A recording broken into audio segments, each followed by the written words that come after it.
베이 지역에서 프로덕트 디자이너로 역할을 하면은 뭐 연봉이 한 1억 5천 정도 된다고 해요. 그러면은 한 달이면 그냥 되게 쉽게 단순하게 얘기하면 거의 1,000만 원이잖아요. 한 달에 1,000만 원을 버는 꼴인데, 근데 제가 지금 3년이라는 그 시간을 너무 혼자서 헤매면서 그 시간들을 날린 거죠. 어떻게 보면 기회비용을 날린 거예요. 나는 한 달에 1,000만 원을 벌 수 있었던 사람인데 그들을 나 혼자 준비함으로써 이 기회비용, 그러니까 조금 더 시간을 줄일 수 있었던 그런 기회비용들을 완전히 날린 거죠. 안녕하세요, 반갑습니다. 저는 정주영이라고 하고요. 현재 아사나에서 프로덕트 디자이너로 디자인 시스템 팀에서 일하고 있습니다.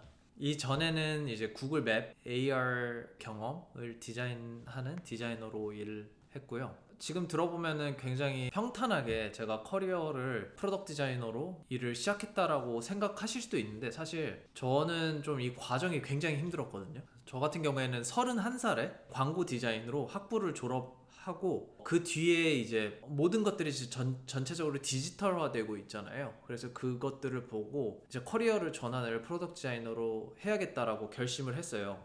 사실 비전공자로서, 그리고 좀 남들보다 늦은 나이에 모든 걸 다시 새롭게 시작을 했거든요. 그래서 처음에는 사실 이걸 어떻게 시작해야 될지도 모르겠고, 그래서 처음에는 독학으로 이제 프로덕트 디자인 포트폴리오를 만들었는데 그냥 무식하게 계속 고치면서 개선을 해나갔던 것 같아요. 근데 그렇게 하니까 아무래도 이게 시간이 거의, 저는 3년 동안을 그렇게 헤매면서 혼자 고쳤거든요. 저는 뭐 부트캠프를 한 것도 아니고 진짜 말 그대로 전 혼자 독학으로 인터넷으로 보면서 이제 사람들이 어떻게 포트폴리오 만들었는지 그거 보면서 혼자 그냥 포트폴리오를 만들었어요. 제가 이것들을 준비하면서 이 3년이라는 시간이 엄청나게 긴 시간이잖아요. 특히 30대 초반에 뭐 예를 들어서 베이 지역에서 프로덕트 디자이너로 역할을 하면은 뭐 연봉이 한 1억 5천 정도 된다고 해요. 그러면은 한 달이면 그냥 되게 쉽게 단순하게 얘기하면 거의 1,000만 원이잖아요. 한 달에 1,000만 원을 버는 꼴인데, 근데 제가 지금 3년이라는 그 시간을 너무 혼자서 헤매면서 그 시간들을 날린 거죠. 어떻게 보면 기회비용을 날린 거예요. 나는 한 달에 1,000만 원을 벌 수 있었던 사람인데 그들을 나 혼자 준비함으로써 이 기회비용, 그러니까 조금 더 시간을 줄일 수 있었던 그런 기회비용들을 완전히 날린 거죠. 좀 저 같은 분들이 굉장히 비슷한 상황에 있는 분들이 많다고 생각을 해서 그런 분들을 도와주고 싶다는 생각을 했고요. 분명히 이 포트폴리오를 준비하고서 이걸로 인터뷰 요청을 했는데 연락이 안 오는 데는 이유가 있어요. 포트폴리오를 개선을 한 후에 이 인터뷰 요청을 확실히 늘릴 수 있는 방법도 존재하거든요. 그래서 오늘은 그 답을 알기까지 여러 가지 시행착오 끝에 배웠던 부분들을 통해서 채용 매니저들이 중점적으로 보는 그 세 가지 포트폴리오 요소에 대해서 한번 오늘 다뤄보려고 합니다. 첫 번째는 문제 해결 과정이 보이는가 입니다. 보통 디자이너 분들이 이쪽 프로덕트 디자인 커리어 쪽에 대해서 전혀 경험이 없으신 분들은 그냥 최종 디자인 결과물만 포트폴리오 안에서 보여주려고 하세요. 물론 디자인 결과물, 파이널 디자인 중요하죠. 근데 그것보다 이제 채용 매니저들이 더 보는 부분들은 문제점부터 솔루션까지 어떤 식으로 이 사람이 해결했는지 그 과정을 보려고 하거든요. 이거를 정말 최종 결과물로서만 보여주지 않고 어떤 식으로 내가 어떤 리서치를 진행했고 어떤 판단을 하고 어떤 다음 스텝으로 넘어갔는지 그런 과정들을 보여주는 게 굉장히 중요해요. 그래서 그 문제 해결 과정 보여주는 거 좀 기억하시면 좋을 것 같고, 또 이제 조금 몇 가지 포인트를 얘기하자고 한다면, 처음에 이제 해결을 하고자 했던 그 사용자의 문제점, 그리고 비즈니스의 니즈에 대해서 어느 정도 디파인 하는 게 좋고요. 그 다음에는 프로젝트 내에서 나의 본인의 역할에 대해서 좀 더 얘기하면 좋고, 그리고 어떤 리서치들, 그리고 어떤 가설들을 세우면서 디자인의 개선을 반복했는가 생각해 보시면 좋을 것 같고,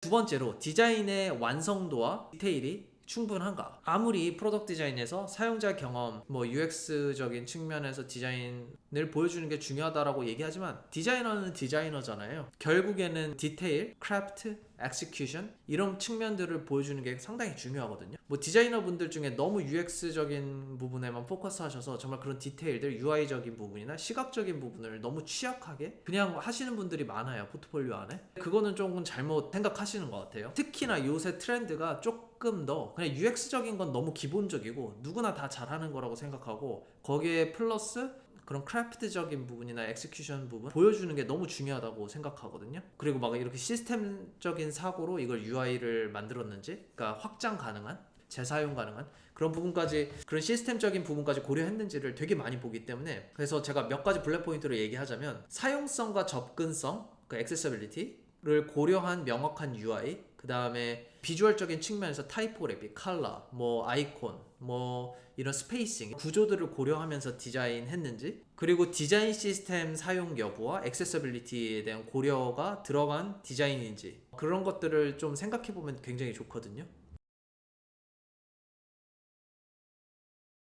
마지막으로 포트폴리오 안에서 커뮤니케이션 측면이 고려되었는가? 커뮤니케이션이라고 한다면 앞서 말했던 문제 해결 과정을 보여주고, 그리고 디자인적인 디테일적인 부분, 뭐 크래프트적인 부분을 보여주는 것도 당연한데, 그것들을 케이스 스터디 안에서 설명을 할 때 이게 정말 이 사람들이 쉽게 이해할 수 있을 정도로 이런 스토리텔링을 정말 명확하게 하고 있는가, 그리고 플러스 의사결정의 과정들이 이 사람들이 설득된 정도로 그 방향, 그 다음 스텝이 이렇게 연결되지 않으면 안 된다라고 될 정도로 정말 설득될 수 있는 정도로 커뮤니케이션 하고 있는가를 저는 얘기하는 거거든요. 포트폴리오는 단순히 그냥 디자인 과정, 프로세스, 결과물을 나열하는 작업이 아니라 스텝 A에서 스텝 B로 갈 때 그 과정들이 정말 상대방이 납득하고 이해할 수 있고, 아 그렇게밖에 될 수 없구나라는 거를 명확하게 보여주는 하나의 스토리텔링이라고 저는 생각을 해요. 그래서 제가 이제 블랙 포인트로 또 말씀드리는 게 있다면, 문제 정의부터 디자인 솔루션까지의 어떤 논리적인 흐름을 생각하셔야 되고, 두 번째로 이제 콘텐츠적으로 스토리텔링 뿐만 아니라 시각적인